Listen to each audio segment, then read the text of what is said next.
मित्रों, आप सभी का एक बार फिर से हमारे इस चैनल में स्वागत है। और आज हम बात करेंगे मोर पंख के विषय का।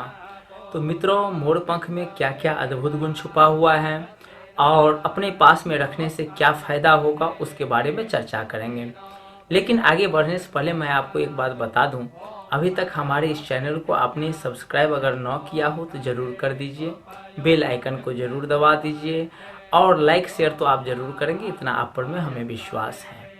मित्रों, आज हम जो चर्चा करें मोर पंख का, इसके विषय में आपने अनेक बहुत सारी कथा आपने सुन लिए होंगे, फिर भी मैं आपको एक छोटी सी जानकारी दे रहा हूँ। मित्रों, एक समय की बात है, कृष्ण भगवान जंगल में घूमते घूमते एक डाली पर जाकर के बैठे हुए थे। उसी समय में नीचे में एक मोर घूमता फिरता आगे की तरफ जा रहा था। उसी समय में उन्होंने देखे उस मोर के शरीर से एक पंख अलग होकर के नीचे गिर गया। मोर ने भी उसे देखा लेकिन उठाया नहीं, वहां रुका नहीं, अब मोर आगे की तरफ बढ़ता चला गया। कृष्ण भगवान को आश्चर्य भी लगा और फिर उन्होंने सोचने लगे, यही तो सत्यता है। जब तक काम रहता है किसी से तब तक लोग उसके आगे पीछे घूमते रहते हैं, उसको संभालने में लगे हुए रहते हैं। जब काम निकल जाता है उसे लोग छोड़ देते हैं। लेकिन मित्रों, भगवान ने एक चीज को साबित कर दिए, क्योंकि कहा जाता है ना, जो जिसका कोई नहीं होता उसका भगवान होता है। भगवान ने इस चीज को सही साबित किए। उन्होंने क्या किए, डाली से उतर करके और उस मोर के पंख को लेकर के अपने सिर पर में धारण कर लिए। और उतना ही नहीं किए, जब वो अपने घर गए तो अपने राधा को बुला करके उनसे कहने लगे, देखो राधा, इस मोर पंख को संभाल करके रखना, हमारे मुकुट में सदा लगा रहना चाहिए, ये हमें अतिशय प्रिय है। इस प्रकार से उन्हें भी आश्वासन दे देते हैं। लक्ष्मी रूपा रुक्मणी को भी इसी प्रकार से श्री कृष्ण भगवान कहते हैं, इसे बेहद संभाल करके रखना, बेश कीमती है हमारे लिए। इस प्रकार से श्री कृष्ण भगवान ने दोनों को समझाया और दोनों ने श्री कृष्ण भगवान का बात रखी और उस मोर पंख को संभाल करके संजो करके रखा करती थी। हर समय वो ध्यान में रखती थी कि मोर पंख उनके मुकुट से लगा रहना चाहिए, लगा है या नहीं लगा है, इस पर में वो ध्यान देती रहती थी। इसीलिए कहा जाता है, मोर पंख जहाँ पर में रहता है वहाँ पर में स्वयं लक्ष्मी माता का निवास स्थान माना जाता है, स्वयं कृष्ण भगवान का निवास स्थान माना जाता है। इस कारण से भी मोर पंख को विशेष महत्व दिया गया है। मित्रों, मोर का पंख वास्तु दोष में भी बहुत कारगर सिद्ध होता है। मान लीजिए हमारे घर में बीचों बीच छत में बीम लगा हुआ है, दहलीज पर में बीम है, ऑफिस में बीचों बीच बीम है और उसके नीचे हम कोई काम करते हैं, तो बीम के नीचे बैठ करके खाना पीना करना, बीम के नीचे सोना, बीम के नीचे विशेष कार्य करना, ये उचित नहीं माना जाता, उसे वास्तु दोष लगता है। तो ऐसा दोष अगर लगा हो, बीम से जनित अगर दोष लगा हो, तो उसमें हम मोर पंख को उपयोग में ला सकते हैं। कैसे करेंगे, तो एक मार्केट से बांसुरी खरीद करके ले आइए, बांस का बांसुरी, और उसमें मोर पंख को बांध दीजिए।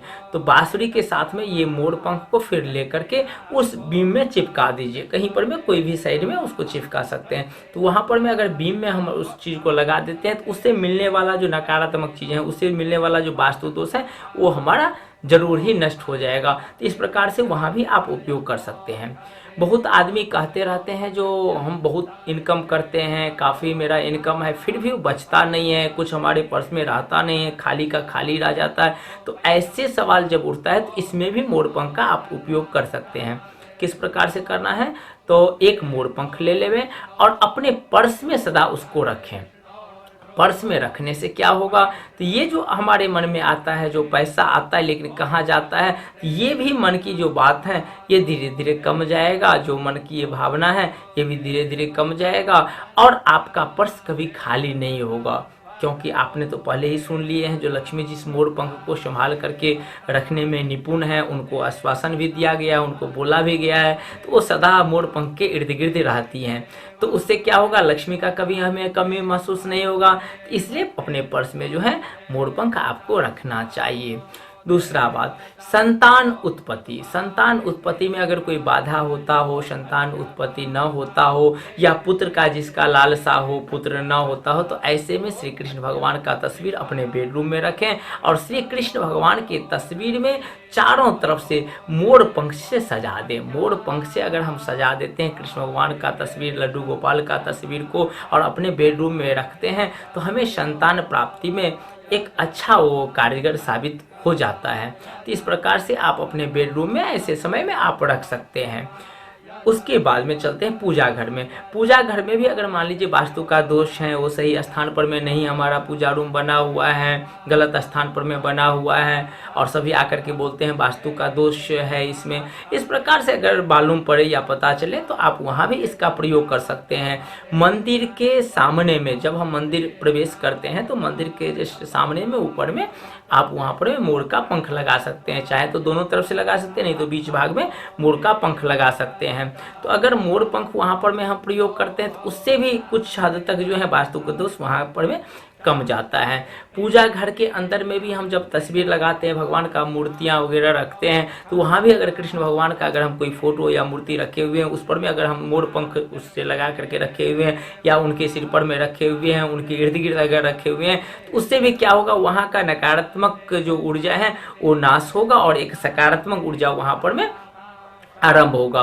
तो इस प्रकार से वहाँ भी आप प्रयोग में ला सकते हैं। और छोटा छोटा बहुत सारा वास्तु का दोष ऐसे होता है जिसमें हम ये मोर पंख का उपयोग कर सकते हैं। अपने घर से दक्षिण दिशा में लगा करके या अग्नि कोण में लगा करके मोर पंख को हम रख सकते हैं, जिससे क्या होगा, हमारे घर में बहुत सारा छोटा छोटा वास्तु दोष है जिसको ये बहुत हद तक कम कर देगा। उसके सिवा मोर पंख और क्या काम करता है, तो मोर पंख जो है अगर हम कहीं पर में दीवार पर में लगाते हैं जहाँ पर में काफ़ी छिपकली कीट पतंग आदि ज़्यादा वहाँ पर में आता हो, तो वहाँ भी अगर हम मोर पंख अगर लगा देते हैं तो ज़रूर वहाँ पर में कुछ ना कुछ वो काम करना शुरू कर देता है। क्योंकि क्यों काम करता है, अब क्या वहाँ पर में मोर पंख हम लगा देंगे तो क्या वहाँ पर में छिपकली उसे डर करके भाग जाएगा या मोर पंख जा करके उसको कुछ करेगा, ऐसा बात नहीं है। जैसे कि मान लीजिए भूत प्रेत आदि को हम देखते नहीं है लेकिन उनके नाम से हम डरते हैं, उनकी योनि आदि से हम डरते हैं। इसी प्रकार से कीट पतंग में जितने भी विषैला जीव होता है वो सभी मोर से डरता है। अब मोर की खानदान से डरता है, मोर की परछाई से डरता है। तो अगर हम मोर का पंख वहाँ पर में लगा देते हैं तो इस प्रकार से हिंसक जो कीट पतंग जो हैं जो कि हमें नुकसान पहुंचाना चाहता है या नुकसान कभी पहुंचा सकता है तो वो उससे दूर रहेगा। तो वहाँ भी हम उसका प्रयोग में ला सकते हैं। हमारे शरीर में कहीं पर में विशेष इन्फेक्शन घाव वगैरह हो जाता है तो वहाँ भी मोर पंख को जला करके उसका राख लगा दिया जाता है, जिससे वहाँ भी बहुत कारगर साबित होता है। तो मोर पंख अगर देखा जाए तो बहुत सारे कार्यों में हम ला सकते हैं और अपने घर में तो बिल्कुल मोर पंख होना ही चाहिए। अगर मोर पंख हमारे घर में रहता है तो हमारे घर में हंसी खुशी भी बरकरार रहता है, ऐसा भी माना जाता है। जो कितने बच्चे ऐसे हैं जो पढ़ता तो है लेकिन उसको याद नहीं रहता, याददाश्त तो उसका कमज़ोर रहता है, तो ऐसे में आप वहाँ पर मोर पंख का प्रयोग कर सकते हैं। पढ़ने वाला टेबल पर में आप मोर पंख रख सकते हैं, जहाँ पर वो पेन वगैरह रखता हो वहाँ भी आप मोर पंख डाल सकते हैं, उसके नज़र पर में पड़े। उससे क्या होगा, एकाग्रचित्त भी बढ़ेगा और उसका याददाश्त भी मजबूत बनेगा। तो उसमें भी आप मोर पंख का प्रयोग कर सकते हैं। मोर पंख बहुत चीज़ों में आप प्रयोग में ला सकते हैं। मान लीजिए ऐसी अनेक कार्य हैं जिसको हम मोर पंख के द्वारा कर सकते हैं, ला सकते हैं, अपने जीवन में उपयोगी बना सकते हैं।